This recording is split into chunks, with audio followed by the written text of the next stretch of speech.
উনি ড্রামা করছেন এমনই ইঙ্গিত করে বিস্ফোরক মন্তব্য দিলীপ ঘোষ মমতা বন্দ্যোপাধ্যায়কে। জঙ্গিপুর সদরঘাট স্পোর্টিং ক্লাবের জগদ্ধাত্রী পূজার প্রতিমা বিসর্জনে দিলীপ ঘোষ। এই জগদ্ধাত্রী প্রতিমা বিসর্জনে আনন্দের আমেজে দেখা গেল বিজেপি নেতা দিলীপ ঘোষকে। সাংবাদিকদের সামনাসামনি হয়ে বলেন, আমি আমার কর্মীদের সঙ্গে দেখা করতে এসেছি।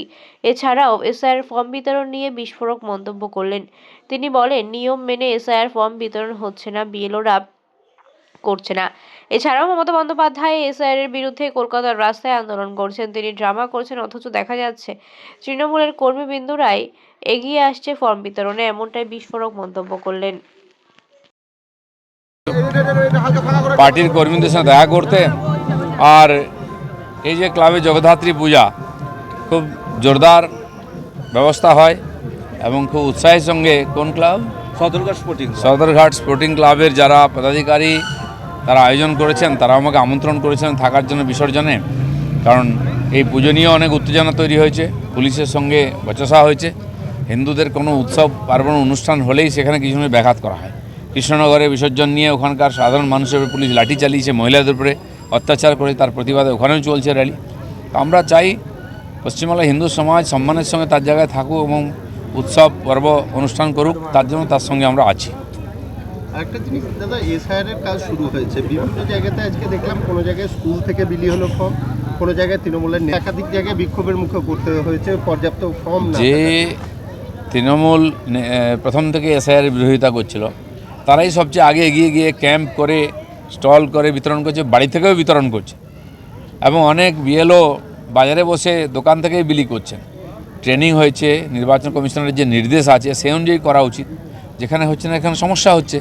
1 মাস সময় আছে, সবাই ফর্ম পাবেন, ফর্ম ফিল আপ করে দিলেই হলো। ওটা করতে কোনো সমস্যা নেই, খুব সহজ আছে। যারা ভোটার আছেন বা এখানকার মূল বাসিন্দা তাদের কোনো সমস্যা নেই, টেনশন নেওয়ার দরকার নেই। 1 মাস চলবে, তার মধ্যে ফর্ম নিয়ে ফিল আপ করে দিলেই হবে।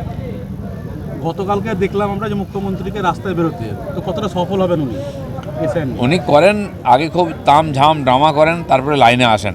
অলরেডি তার নেতারা লাইনে আসতে আরম্ভ করে, তারা আপিল করছেন সবাইকে ফর্ম ফিল আপ করতে, নিজেরা বিলি করছেন।